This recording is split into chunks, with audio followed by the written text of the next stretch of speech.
Ambassador Elena Vasquez stood at the viewport of the diplomatic vessel, Hope's Promise, and watched the alien world grow larger against the darkness of space. Her heart beating with a mixture of hope and fear that she had carried for 12 long years of preparation for this moment. She was 47 years old, a former professor of xenolinguistics who had dedicated her entire adult life to the dream of peace between humanity and the stars. And now that dream was about to be tested in ways she could never have imagined. The planet below was Kethral Prime, homeworld of the Kethral hegemony, a species that had terrorized human colony ships for decades, without consequence or punishment from the galactic authorities who were supposed to keep order among the stars. "Ambassador, we are receiving docking clearance," her aide Marcus Chun announced from his station, his voice tight with the same tension that filled the entire ship. Elena turned from the viewport and smoothed her formal diplomatic uniform, the deep blue fabric marked with the golden olive branch that represented Earth's diplomatic corps, a symbol of peace that she hoped would mean something to the beings she was about to meet. "Tell them we are honored to accept their hospitality," she replied, keeping her voice calm and steady even though her hands wanted to shake. Humanity had only joined the Galactic Concord 50 years ago, and in that time they had learned a painful truth about the universe. The galaxy was not a fair place, and species like humans were considered juvenile by the ancient powers who controlled everything. The Concord's laws protected only what they called recognized sovereign species, a status that required centuries of membership and the approval of the elder, races who had no interest in sharing power with newcomers. This meant that when the Kethral raided human ships and killed human colonists, the Concord did nothing but issue gentle warnings that the Kethral ignored with obvious pleasure. Elena's mission was humanity's attempt to solve this problem through direct negotiation, to find common ground with the Kethral and end the violence that had claimed thousands of human lives over the past decades. The Hope's Promise descended through the amber clouds of Kethral Prime, and Elena got her first close look at the species that had caused her people so much suffering. The Kethral were tall and powerful, standing nearly 8 feet with scaled skin that shifted between deep purple and black, depending on their mood. Their 4 eyes arranged in a diamond pattern on faces that humans found difficult to read. Their cities were built from dark stone and metal, rising in sharp angles toward the sky like blades waiting to cut anything that came too close. And Elena wondered if this aggressive architecture reflected something deep in their nature. She was greeted at the landing platform by a delegation of Kethral officials who towered over her small human frame, their formal robes decorated with symbols that her translators identified as marks of military conquest. "I am High Speaker Varthan," the largest of them announced, his voice a deep rumble that Elena felt in her chest. "You are the human who wishes to speak of peace?" "I am Ambassador Elena Vasquez of the United Earth Council," she replied, bowing her head in the gesture of respect she had studied. "I come with an offer of friendship and an end to the conflict between our peoples." Varthan's 4 eyes studied her with an expression she could not interpret, and then he made a sound that her translator rendered as laughter, though it sounded more like stones grinding together. "Friendship," he repeated, as if the word amused him. "Come then, little human, and speak your peace to the High Tribunal." Elena followed the delegation through the winding streets of the capital city, surrounded by Kethral civilians who stopped to stare at the strange small creature walking among their leaders. She heard whispers that her translator picked up, words like prey and weak and foolish, that told her exactly what these people thought of humanity. But she kept her head high and her steps steady. The Hall of Ascendancy was the largest building in the city, a massive structure of black stone that seemed to absorb the light around it, and Elena felt a chill run down her spine as she entered its shadow. Inside, the High Tribunal waited on elevated thrones that forced her to look up at them like a child addressing adults. a deliberate arrangement designed to make visitors feel small and powerless. There were 7 of them, the highest authorities in the Kethrile hegemony, and their eyes watched Elena with the patient hunger of predators who had already decided the outcome of this meeting. "Speak, human," the central figure commanded, and Elena recognized him as Supreme Arbiter Kethvoran, the most powerful being in the hegemony. Elena stepped forward and activated the holographic display she had prepared, showing images of human colonies and Kethrile vessels, of destroyed ships and mourning families, of the cost that both sides had paid in this long conflict. "Honored Tribunal," she began, her voice clear and strong, despite the fear that threatened to overwhelm her. "I come not to accuse or to threaten, but to offer a path forward that benefits both our peoples." She spoke for hours, presenting trade agreements and territorial proposals, cultural exchange programs and mutual defense pacts, everything that humanity could offer in exchange for peace. The tribunal listened in silence, their expressions unreadable. And when Elena finished, she felt a small spark of hope that perhaps they were actually considering her words. She did not know that they had already made their decision before she even arrived, that her mission had been doomed from the moment she left Earth, that she was not a diplomat to them, but a message waiting to be written in blood. On the 3rd day of negotiations, Elena was summoned to the Hall of Ascendancy for what she believed would be the final discussion of terms. Instead, she found the hall filled with thousands of Kethral, their eyes fixed on a raised platform where Supreme Arbiter Kethvoran stood waiting with a ceremonial blade in his hands. "Elena Vasquez of Earth," he announced, his voice carrying to every corner of the vast space and broadcast to every screen across Kethral space and beyond. "Your species has been judged and found wanting." Elena understood then what was about to happen, and though her body trembled with terror, she refused to let them see her break. "The Kethral hegemony does not negotiate with prey," Kethvoran continued. "We take what we want, and we destroy those who dare to imagine themselves our equals." Her final transmission was broadcast across all human channels, and millions of her people watched as Ambassador Elena Vasquez stood tall before her executioners and spoke her last words with a voice that did not waver. "I came here with peace in my heart and hope in my hands," she said, looking directly into the recording device that would carry her image across the stars. "Remember this moment, Earth, and remember that I loved you all." The blade fell, and across human space, something changed forever in the hearts of every man, woman, and child who watched their ambassador die. The Kethral cheered and celebrated their demonstration of power, confident that they had taught humanity a lesson about their place in the galaxy. They did not understand that Elena Vasquez had not been defeated in that hall, but had planted a seed that would grow into something the galaxy had never seen before. They had expected humanity to cower and submit and accept their role as prey in a universe ruled by predators. They had miscalculated in a way that would reshape the very foundations of galactic civilization. For 30 days after the execution of Ambassador Elena Vasquez, humanity said nothing to the galaxy, and this silence terrified the species who understood what it might mean. The Galactic Concord issued statements of deep concern and regret that meant nothing and changed nothing. The same empty words they had spoken for decades while human colonists died at Kethral hands. The Kethral themselves celebrated their victory with broadcasts that showed Elena's diplomatic credentials as trophies, mocking humanity on every public frequency and daring Earth to respond. "Look at how the humans hide," Supreme Arbiter Kethvara announced to the galaxy. "They send their weakest to speak for them, and when we show them truth, they run and cower like the prey they are." Other species watched with a mixture of pity and indifference, because this was simply how the universe worked in their understanding. The strong took what they wanted, and the weak either submitted or died. But those who paid closer attention noticed something strange happening in human space.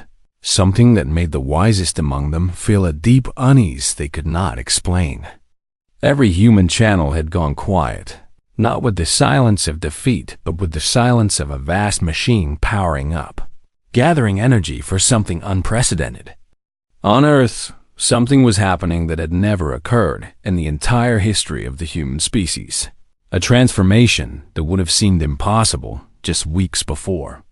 The United Earth Council convened an emergency session, bringing together representatives from every nation, every faction, every competing interest that had divided humanity for centuries. Old enemies sat beside each other without argument. Political opponents who had spent years fighting now spoke with single purpose. And when the vote was called, it was unanimous for the first time since the Council's creation. They called what they created the Vasquez Doctrine, named for the woman whose death had united a species that had never been truly united before. President Chen Wei addressed the council after the vote, her voice heavy with grief but burning with determination that every human watching could feel in their bones. Elena Vasquez believed in the best of humanity, she said. She believed that we could find peace through understanding, that words could bridge the gap between species, that kindness was strength. She paused and looked at the faces of leaders who had spent their careers in competition, now bound together by shared purpose and shared rage. The Kethral have shown us that the galaxy does not share her faith. President Chun continued, they have shown us that in this universe, the only peace that matters is the peace you can enforce. Across human space, the transformation began immediately, driven by a fury that was cold rather than hot, calculated rather than wild. Shipyards that had been building colony vessels and cargo, haulers received new orders and began retooling their production lines for something very different. Research stations that had focused on agriculture and medicine pivoted to new projects, their scientists working around the clock on technologies that had been considered theoretical just weeks before. The galaxy's intelligence networks tried to discover what humanity was planning, but they found nothing because every human who knew anything had stopped talking to anyone outside their species. When Concord observers approached human officials and demanded to know what was happening, they received the same answer from every person they asked. We are remembering. The observers reported this strange phrase to their governments, and analysts tried to understand what it meant. But they could not comprehend the depth of what was being built in human space. In secret facilities on Earth and Mars and a dozen colony worlds, the greatest minds humanity had ever produced worked together without competition or ego. Physicists who had spent careers in rival universities now shared every discovery freely. Engineers who had guarded corporate secrets now built together toward a common goal. Dr. Sarah Okonkwo, the woman who would later be known as the mother of the array, worked for 30 days without more than a few hours of sleep, driven by memories of watching Elena's execution with her young daughter. "Mommy, why did they hurt her?" her daughter had asked, and Sarah had no answer that made sense, no comfort she could offer in a universe that allowed such things to happen. Now she had an answer, one that she was building with her own hands and the hands of thousands of colleagues who shared her pain and her purpose. The Valkyrie Collective, one of the oldest species in the Concord, sent a private message to Earth during the second week of silence, offering condolences and asking if humanity needed assistance. The response they received was polite but brief. "Thank you for your kindness. But humanity must handle this matter alone, and when we are finished, the galaxy will understand why Elder Valkos, the leader of the collective, read this message and felt something she had not experienced in centuries: fear. She had seen young species before, had watched them rise and fall and be absorbed into the power structures of galactic civilization, but she had never seen anything like this unified silence. "They are not mourning," she told her advisors. "They are preparing. And I do not think the Kethral understand what they have awakened." Her advisors dismissed her concerns. pointing out that humanity was still a minor species with limited military capability, that no amount of anger could overcome the reality of their weakness. Elder Velkos said nothing more, but she began to move Velkari assets away from Kethral space, just in case she was right. On Earth, Elena Vasquez's family became symbols of the transformation their species was undergoing. Her husband Miguel and their 2 children appeared at memorials and manufacturing centers, not asking for revenge but for justice, not calling for destruction but for accountability. Elena believed in humanity. Miguel told the workers in a shipyard that was producing components for the mysterious project. She believed we were better than the species who ignored our suffering and laughed at our pain. He wiped tears from his eyes, but his voice remained steady as he continued. Show the galaxy that she was right, that humans do not become monsters when we are hurt, but we also do not remain victims when we have the power to demand justice. The workers cheered and returned to their tasks with renewed energy, knowing that what they built would carry Elena's name and her legacy across the stars. On the 30th day, President Chun Wei appeared on screens across human space and across the galaxy, breaking the silence that had lasted for 1 full month. To the Galactic Concord and all species who witnessed this message, she began. Humanity has spent 30 days in reflection, remembering not just Elena Vasquez, but every human life lost to Kethral aggression while the galaxy did nothing. She paused, and when she spoke again, her voice carried a weight that made even distant observers pay attention. Tomorrow humanity will show the universe what we have built with our grief and our rage and our love for our lost ambassador. And when we are finished, the galaxy will never make the mistake of thinking us weak again. The transmission ended, and across the stars, species who had dismissed humanity as irrelevant suddenly wondered what the 31st day would bring. The Kethral laughed at the human president's words, calling them the empty threats of a defeated species trying to save face. They would not be laughing for much longer.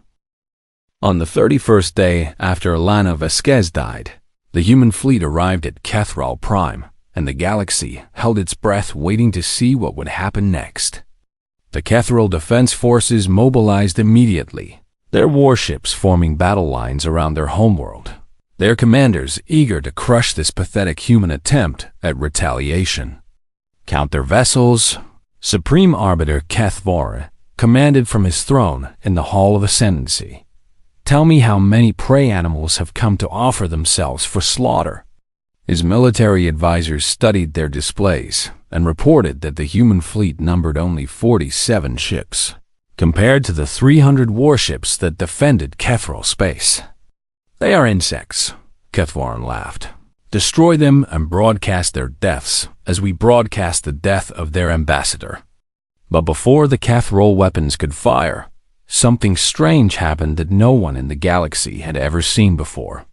The human ships did not advance to attack, but instead spread out in a precise pattern that surrounded Kethral Prime at a distance too far for weapons to reach. From each vessel, hundreds of small objects launched into space, tiny satellites that moved into position with mathematical perfection, forming a network that enclosed the entire Kethral system. What are they doing? Kethvaran demanded, his 4 eyes narrowing with confusion rather than fear. What are those devices? His scientists studied the satellites, but could not understand their purpose, finding only that each one was aimed at Kethral ships and stations in colonies, tracking every piece of infrastructure in the hegemony. Then the human broadcast began, and Admiral James Okonkwo, husband of Dr. Sarah Okonkwo, appeared on every screen in the galaxy. To the Galactic Concord and all species who received this message, he announced, his voice calm and steady in a way that somehow made his words more frightening. Humanity does not come seeking war. He paused and let his words sink in before continuing. The Kethral expected us to attack them with weapons, to fight a battle we would surely lose against their superior military forces, and they were prepared to destroy us. Admiral Okonkwo smiled, but there was no warmth in it, only the cold satisfaction of a predator who had outmaneuvered its prey. We are not here to fight, because humanity has learned something important from watching the galaxy for 50 years. Military power is not the only kind of power, and it is not even the most important kind. He gestured, and the display behind him changed to show the network of satellites surrounding Kethral space. Under the Vasquez Doctrine, humanity formally declares economic and technological quarantine on the Kethral hegemony, effective immediately and lasting until such time as justice is served for the murder of Ambassador Elena Vasquez. The Concord observers who were monitoring the situation laughed at this announcement, finding it absurd that a minor species would dare to challenge one of the galaxy's major powers in this way. They cannot enforce such a thing, the Kethral ambassador to the Concord declared. This is a meaningless gesture from a species too weak to fight.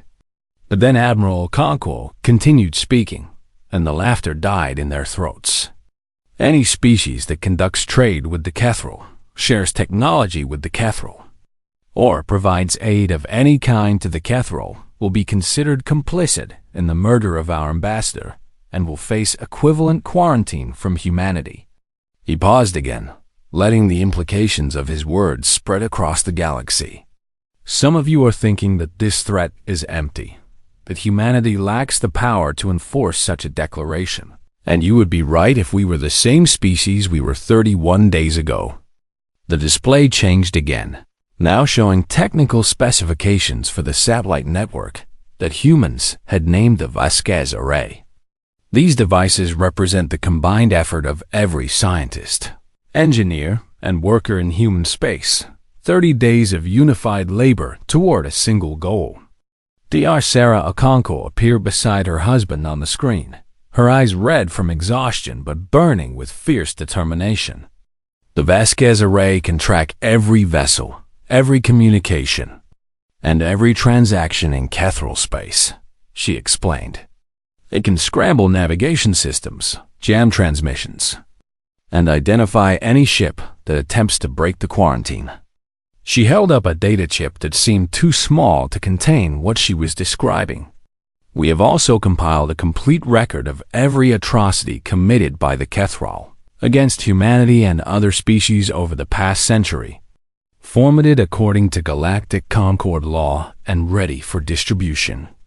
The broadcast shifted to show images and recordings that many species had never seen. Kethral raiders attacking defenseless colony ships.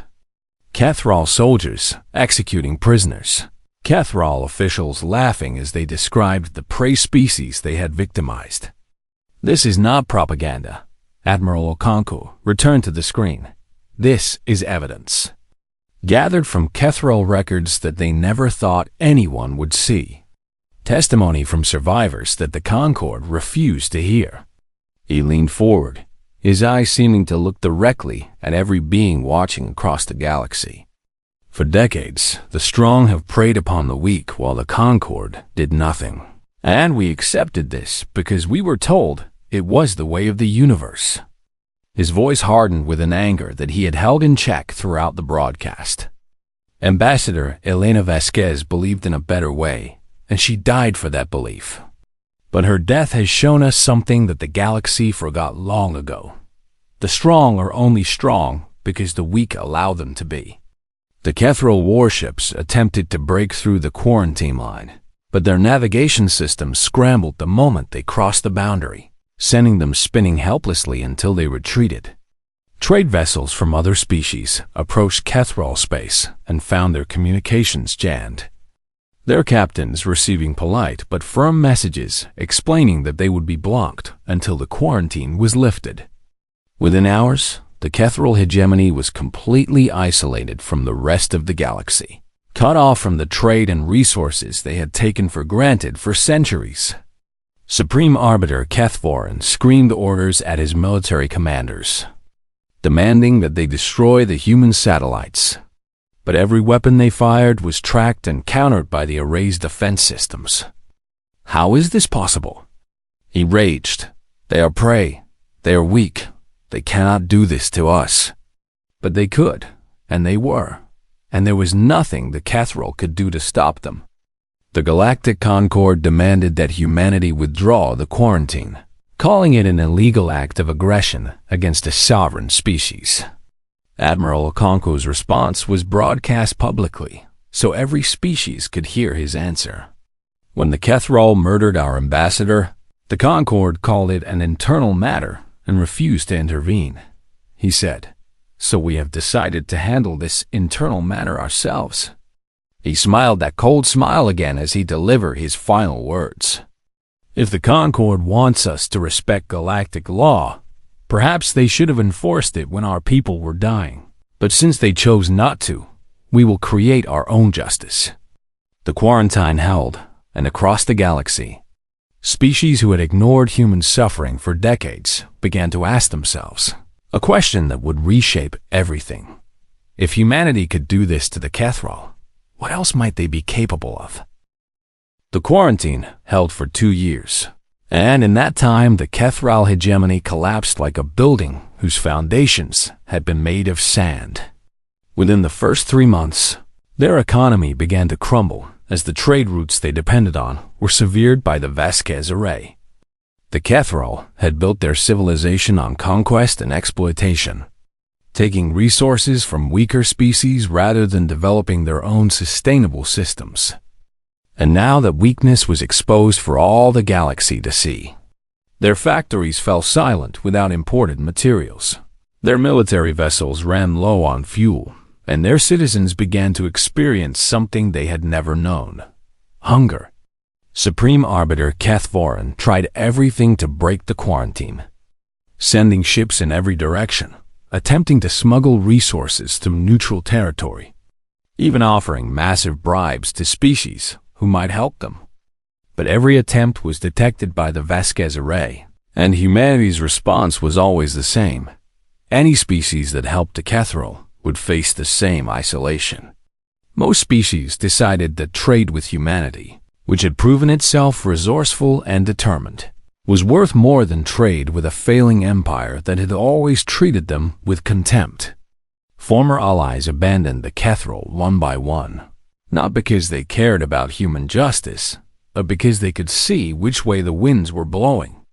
The Trell Consortium, which had traded weapons to the Kethril for decades, publicly announced that they were cutting all ties and would support humanity's demands for accountability. "We always found the Kethril distasteful," the Trell ambassador claimed, ignoring the fact that they had profited enormously from that distasteful relationship. Humanity has shown great courage in standing against tyranny. Across the galaxy, species that had once dismissed humans as irrelevant began to seek friendship and trade agreements with Earth. But humanity's real victory was not won in the markets and trade routes of space. It was won in the halls of the Galactic Concord itself. Earth's representatives arrived at every Concord session with new proposals, documents carefully crafted to reshape the laws that had allowed the Kethril to prey upon humanity without consequence. Ambassador David Okafor, who had been Elena Vasquez's student and had watched her execution with tears streaming down his face, became the voice of humanity in the Concord chambers. "We present the Diplomatic Immunity Accords," he announced at one session, holding up a document that had been written with Elena's blood still fresh in human memory. These laws would guarantee the safety of all diplomatic envoys, regardless of their species status in the Concord. The O-Powers resisted, as they always did, arguing that such protections would limit their sovereignty and change traditions that had existed for millennia. The Kethril were within their rights under current law. The representative of the Volan Empire argued. The human ambassador entered their space voluntarily and accepted the risks. Ambassador Okafor listened to these arguments with patience that cost him dearly, then responded with words that echoed across every channel in the galaxy. "If murdering a diplomat who came in peace is within the rights of a sovereign species, then those rights are worth nothing," he said. "And if this Concord protects such rights, then this Concord is worth nothing as well." He paused and looked around the chamber at representatives of species who had ruled the galaxy for eons. Humanity is a young species, and we came to the stars hoping to learn from your wisdom. But what we have learned is that wisdom means nothing without justice. Smaller species, the ones who had also been preyed upon and ignored, began to listen to human arguments with new attention. The Mandori Collective, a species that had lost entire colonies to Kethral raids, publicly endorsed the diplomatic immunity accords and called on other victims to do the same. For too long, we accepted suffering as the price of existence, the Mandori representative said. Humanity has shown us that we do not have to accept anything, that the strong are only strong because the weak allow them to be. These words, echoing Admiral Okonkwo's broadcast from 2 years before, began to spread through the galaxy like fire through dry grass. One by one, species that had been silent for centuries began to speak, adding their voices to humanity's call for change. The Valkyrie Collective, one of the founding members of the Concord and one of the oldest species in the galaxy, watched these developments with great interest. Elder Velkos had been right to fear what humanity might become, but now she saw something unexpected. The humans were not trying to destroy the Concord, they were trying to transform it. After months of private deliberation, the Valkyrie made a decision that shocked the old powers and changed everything. The Valkyrie Collective formally endorses the Vasquez Amendments, Elder Velkos announced, including the Diplomatic Immunity Accords, the Envoy Protection Protocols, and the Universal Sentience Rights Charter. The old powers screamed the Valkyrie were betraying millennia of tradition, but Elder Velkos was unmoved. Our tradition served us well when the galaxy was stable, she replied, but humanity has shown us that the galaxy is changing, and we must change with it or be left behind. Within 6 months of the Valkyrie endorsement, 2/3 of the Concord had signed on to the Vasquez Amendments, creating a new legal framework that would protect all species from the predation that humanity had suffered. Meanwhile, inside the Kethral hegemony, things grew worse with every passing day. The subject species that the Kethral had conquered and enslaved began to revolt, armed with intelligence about their oppressors' weaknesses that mysteriously appeared in their communication channels. No one could prove that humanity was providing this information, but everyone knew the truth, and the Kethral could do nothing to stop it. Supreme Arbiter Kethvaran watched his empire crumble around him, his 4 eyes seeing the death of everything his ancestors had built. "We are betrayed," he told his remaining advisors. "The galaxy has turned against us because of one dead human." His advisors did not point out that the galaxy had turned against them because of decades of arrogance and cruelty, that Elena Vasquez's death had simply shown the universe what the Kethral truly were. After 2 years of isolation and suffering, the Kethral High Tribunal requested emergency negotiations with humanity, hoping to bargain their way out of the disaster they had created. They expected to negotiate from a position of diminished strength, offering compromises and concessions to end the quarantine that was strangling their civilization. But when human representatives arrived at the neutral station where the negotiations would take place, the Kethral discovered that they had misunderstood the situation completely. "We are not here to bargain," Ambassador Okafor announced, his voice carrying the weight of every human who had died at Kethral hands. "We are here to discuss the terms of your surrender." The Kethral delegates reacted with outrage, but they had no leverage, no threats that mattered, no power left to resist. "The members of your High Tribunal who ordered Ambassador Vasquez's execution will stand trial," Okafor continued. "They will face justice under the laws they claimed did not apply to them." He stood before the Kethral delegates with the same courage Elena had shown in the Hall of Ascendancy, the same refusal to bend before those who believed themselves superior. "This is not revenge," he said. "This is accountability, and it is long overdue." The Kethral had no choice but to accept. because the alternative was the complete destruction of their civilization. Humanity had demanded justice, not vengeance, and the distinction would reshape the galaxy forever. The trial of the Kethral High Tribunal was the first of its kind in the entire history of galactic civilization, and every species with access to communications technology watched it unfold. Station Neutral Ground, a massive structure built specifically for this moment, orbited a dead star in unclaimed space, guarded by ships from 30 different species who had agreed to ensure that justice would be served. Supreme Arbiter, Kethvoran, and the 6 other members of the High Tribunal were brought before a panel of judges representing every major power in the Concord, their hands bound with energy cuffs that prevented any attempt at escape. The beings who had once looked down on Ambassador Elena Vasquez from their elevated thrones now sat in the lowest seats in the chamber, forced to look up at those who would decide their fate. This tribunal is convened under the Vasquez Amendments to the Galactic Concord Charter, Chief Justice Velcani announced. Her ancient Velcari form, radiating an authority that even the proudest Kethral could not ignore. To determine accountability for the unlawful execution of diplomatic envoy Elena Vasquez of Earth, Ambassador David Okafor served as the chief prosecutor, standing before the chamber with evidence that humanity had spent years gathering. The defendants before this court ordered the murder of a diplomat who came to them in peace. He began. They did so not in response to any threat or provocation, but to send a message to the galaxy that humans were prey and could be killed without consequence. He activated a holographic display that showed Elena's final moments, her voice filling the chamber as she spoke her last words to her people.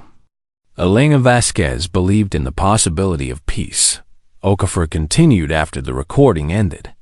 She believed that species could find common ground through dialogue and understanding, and she was killed for that belief. The defense argued that the tribunal had acted within their sovereign rights under the laws that existed at the time, that no crime had been committed under the legal framework of the old Concord. The Vasquez Amendments cannot be applied retroactively, the Kethral defender claimed. My clients are being punished for actions that were legal when they occurred. But humanity had anticipated this argument, and Okafor's response silenced the defense completely.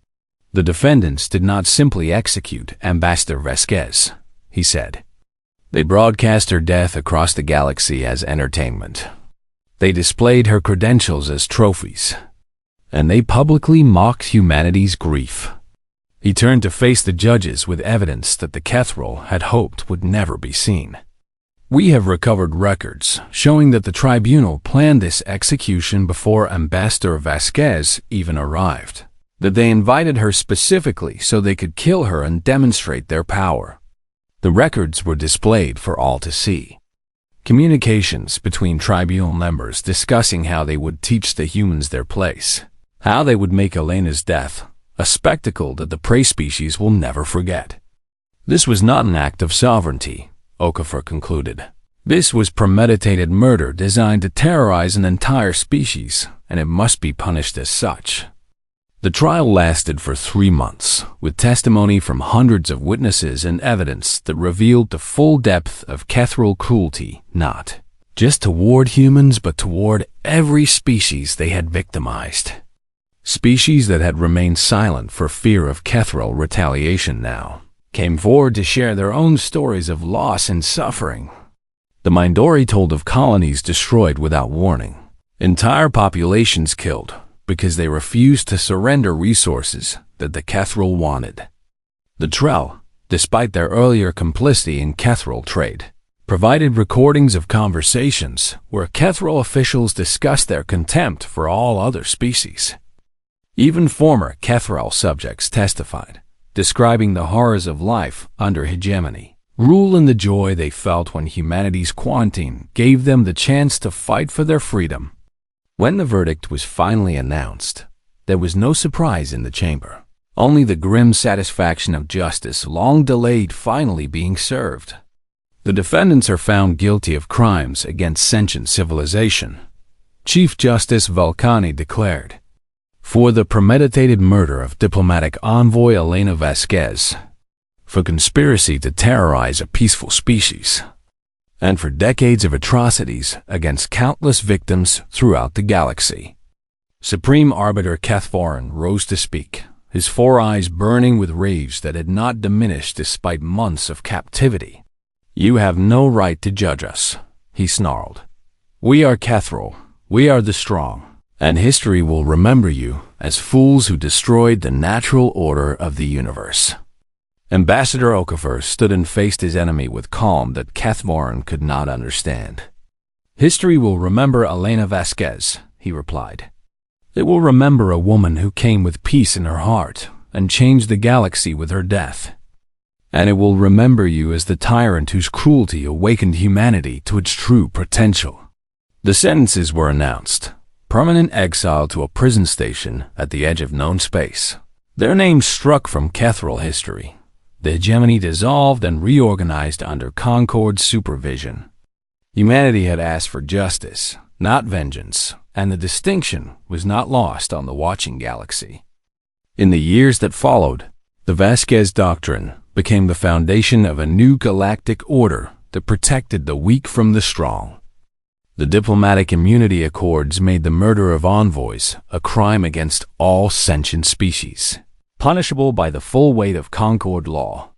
The Universal Sentience Rights Charter established that no species could be classified as prey or denied protection based on their age or power.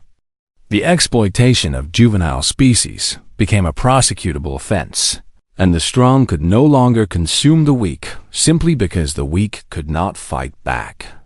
Humanity rose from their status as a minor species to become one of the most influential voices in galactic politics, not through military conquest, but through the moral authority they had earned. On the 10th anniversary of Elena's death, a memorial was unveiled on Kethral Prime, in the very plaza where the Hall of Ascendancy had once stood. The building had been torn down by the Kethral's former subjects, who wanted no reminder of the tyranny that had ruled their lives for so long. In its place stood a simple stone monument, designed not by humans, but by the species who had been freed by humanity's actions.